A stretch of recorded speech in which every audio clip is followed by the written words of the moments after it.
You can't even log into Facebook or Twitter recently without seeing those two words, Pokemon Go. And I'm sure you've all seen about how Nintendo's stock price soared after the game is basically making mountains of cash for Niantic, Pokemon Company, and of course Nintendo. However, on the first trading day after Nintendo told investors how much it really owns Pokemon Go, the company's share price plunged 17% in the Japanese market. And Nintendo's exact words to investors were, quote, "Because of Nintendo's equity in the Pokemon Company, the income reflected on Nintendo's consolidated business is limited." Now basically what the case is that Nintendo, Game Freak and Creatures equally own the Pokemon Company who publish Pokemon Go, and Nintendo are invested in Niantic who actually make Pokemon Go. So they have two, stakes indirectly basically in Pokemon Go. Now they're going to have a direct stake soon with the release of a little device, the Pokemon Go Plus, which is basically a little sort of wearable accessory which connects to smartphone and alerts players if you're near a Pokestop and all that sort of thing. That's obviously going to be directly manufactured by Nintendo, and their stock price might increase when that comes out, but for the moment it has decreased. Now, with that in mind, Nintendo's stock price still is up more than 60% more than what it was compared to before Pokemon Go came out.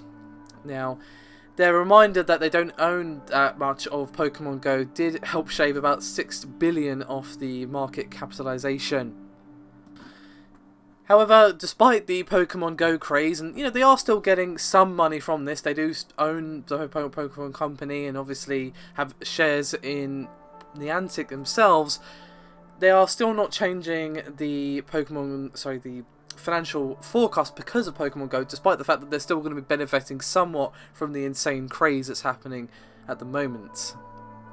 And just as a little reminder, their financial forecast is net sales of 500 billion yen, which is actually down 0.9% from the previous fiscal year. So basically, TLDR, they reminded everyone, hey, we don't actually own that much Pokemon Go, their stock price crashed, but it's still up 60%, and despite the fact that they are benefiting somewhat from the huge Pokemon Go craze, they are not changing their financial forecast. And regarding this, they said, quote, "Taking the current situation into consideration, the company is not modifying the consolidated financial forecast for now."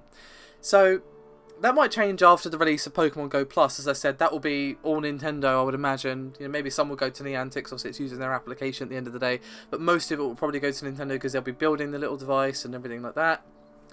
It might change when that comes out, and I imagine that's going to be very popular because obviously having your phone out constantly is basically having a giant saying "mug me." So if you can just have the game open, have it in your pocket or whatever, and have your little sort of Pokemon Go Plus on your wrist or whatever, and be notified when there's a Pokestop nearby or Pokemon hopefully as well, that would be good. And for those of you wondering, this accessory is going to be $34.99, so it could have the potential to change things when you combine that with the revenue they're undoubtedly getting from Pokemon Go itself. So, there you have it, the latest in Nintendo Land. Thank you very much for watching. I'll see you next time.